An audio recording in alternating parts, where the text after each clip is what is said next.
예수님의 12제자, 왜 모두 비극적인 운명을 맞았을까? 안녕하세요. 오늘은 인류 역사상 가장 위대한 인물인 예수님의 12제자에 대해 이야기해 보려 합니다. 그들은 과연 누구였을까요? 왜 모두 비극적인 최후를 맞았을까요? 오늘 우리는 이 질문에 대한 답을 찾아가며 그들의 삶과 신앙의 여정을 깊이 탐구해 보겠습니다. 평범한 사람들, 비범한 부르심. 예수님께서는 공생애를 시작하시면서 자신과 함께 복음을 전할 12명의 제자를 직접 선택하셨습니다. 그들은 특별한 신분을 가진 사람들이 아니었습니다. 오히려 갈릴리 바닷가에서 일하던 어부 로마를 위해 세금을 거두던 세리, 폭력 투쟁을 꿈꾸던 열심당원 등 다양한 배경을 가진 평범한 사람들이었죠. 하지만 예수님과 함께하며 그들은 기독교의 기초를 다지는 중요한 사명을 맡게 되었습니다. 첫째, 어부 형제들 베드로와 안드레. 갈릴리 바닷가에서 고된 어업으로 생계를 이어가던 시몬 베드로와 그의 동생 안드레는 예수님의 부르심을 받았습니다. 예수님께서는 그들에게 말씀하셨습니다. 나를 따라오너라. 내가 너희를 사람을 낚는 어부가 되게 하겠다. 그들은 망설임 없이 배와 그물을 버리고 예수님을 따랐습니다. 이는 그들의 삶 전체를 변화시키는 부르심이었고 오직 강한 믿음과 결단만이 가능한 일이었습니다. 둘째, 우레의 아들들 야고보와 요한. 또 다른 어부 형제인 야고보와 요한도 예수님의 부르심을 받았습니다. 그들은 뜨겁고 열정적이며 때로는 급한 성격을 가졌는데 예수님께서는 그들에게 보아너게, 즉 우레의 아들들이라는 별명을 붙여주셨습니다. 그들은 세속적 명예를 구하기도 했지만 결국 예수님의 사랑과 온유함을 배우며 변화했습니다. 셋째, 세리 마태. 예수님께서는 유대 사회에서 멸시받던 직업인 세리였던 마태도 제자로 삼으셨습니다. 마태는 세금 징수소에 앉아 있을 때 예수님의 부르심을 듣고 모든 것을 버린 채 따랐습니다.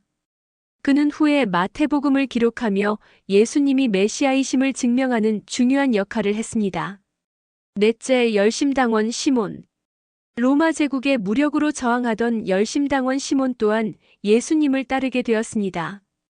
그는 폭력이 아닌 사랑과 희생으로 하나님의 나라를 전하는 사도로 변화했습니다. 이 외에도 빌립, 바돌로메, 도마, 작은 야고보, 유다 타데오 등이 예수님의 제자가 되었습니다. 그들은 처음에는 예수님의 가르침을 이해하기 어려워하고 믿음이 흔들리는 순간도 있었지만 시간이 지나면서 진정한 메시아로 받아들이고 복음을 전하는 데 헌신하게 됩니다. 비극적인 최후 그리고 순교. 예수님의 제자들은 복음을 전하기 위해 모든 것을 희생한 사람들이었습니다. 그들의 삶은 영광보다는 박해와 고난으로 가득 차 있었고 대부분 순교라는 비극적인 최후를 맞이했습니다. 1. 베드로 십자가에 거꾸로 매달리다. 베드로는 예수님의 수제자이자 초대 교회의 반석이 된 인물입니다. 그는 예수님을 3번이나 부인하는 실수를 저지르기도 했지만 부활하신 예수님을 다시 만난 후 완전히 변화했습니다. 그는 담대하게 복음을 전했고 로마에서 십자가형을 선고받습니다. 그러나 그는 예수님과 같은 방식으로 죽는 것을 부끄러워하며 거꾸로 십자가에 못 박혀 순교했습니다. 그의 삶은 완벽함이 아닌 실수를 극복하고 다시 일어나는 신앙을 보여줍니다. 야고보 첫 번째 순교자. 야고보는 12제자 중 가장 먼저 순교한 사람이었습니다. 그는 예루살렘에서 복음을 전하다가 헤롯 아그리빠 왕의 박해를 받아 칼로 참수당했습니다. 그의 죽음은 초대 교회에 큰 충격을 주었지만 동시에 신앙을 더욱 굳건하게 만드는 계기가 되었습니다. 3. 요한 유배지에서 계시록을 기록하다. 야고보의 동생 요한은 12제자 중 유일하게 순교하지 않고 자연사한 것으로 알려져 있습니다. 그는 예수님의 십자가 곁을 끝까지 지켰으며 로마 황제의 박해로 뜨거운 기름 가마에 던져졌으나 기적적으로 살아남았습니다. 그는 반모섬으로 유배되어 요한계시록을 기록하며 기독교인들에게 희망을 주었습니다. 4. 도마 인도로 가서 순교하다. 도마는 보지 않고는 믿지 못하겠다고 말할 정도로 의심이 많았습니다. 그러나 부활하신 예수님의 못자국을 직접 확인한 후 나의 주, 나의 하나님이라고 고백하며 가장 강한 믿음을 가진 제자가 되었습니다. 그는 인도까지 가서 복음을 전하다 창에 찔려 순교했습니다. 빌립과 바돌롬의 헌신적인 순교자들.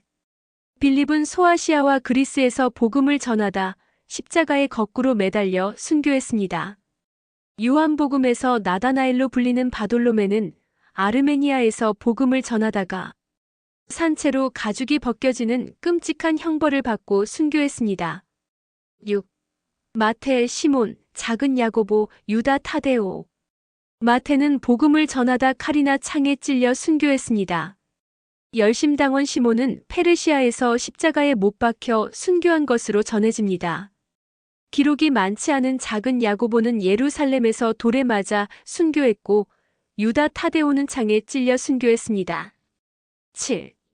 유다 이스카리옷 비극적인 배신자. 마지막으로 유다 이스카리옷은 12제자 중 가장 비극적인 인물로 남았습니다. 그는 탐욕에 사로잡혀 은전 30개에 예수님을 팔아넘겼습니다. 예수님이 체포된 후 깊은 후회에 빠졌지만 결국 스스로 목숨을 끊으며 비참한 최후를 맞았습니다. 그들의 희생이 남긴 의미. 예수님의 12제자는 평범한 사람들이었지만 예수님을 만난 후 완전히 변화되었습니다. 그들은 두려움을 극복하고 죽음을 넘어서까지 복음을 전하는 사명에 헌신했습니다. 그들의 삶과 죽음을 통해 우리는 신앙이란 단순히 입술로 고백하는 말이 아니라 삶 전체를 바치는 헌신임을 깨닫게 됩니다. 오늘날 우리가 예수님의 복음을 들을 수 있는 것은 바로 그들의 희생 덕분입니다. 그들은 화려한 삶을 살지 않았지만 흔들리지 않는 믿음으로 끝까지 예수님의 가르침을 실천했습니다. 여러분은 어떠신가요? 여러분도 예수님을 따르기로 결단하셨습니까? 그들의 삶과 같이 흔들림 없는 믿음을 가지고 싶다면 아래 댓글에 아멘이라고 남겨주세요. 우리의 믿음이 그들과 같이 굳건해지기를 바라며 다음 영상에서 다시 뵙겠습니다.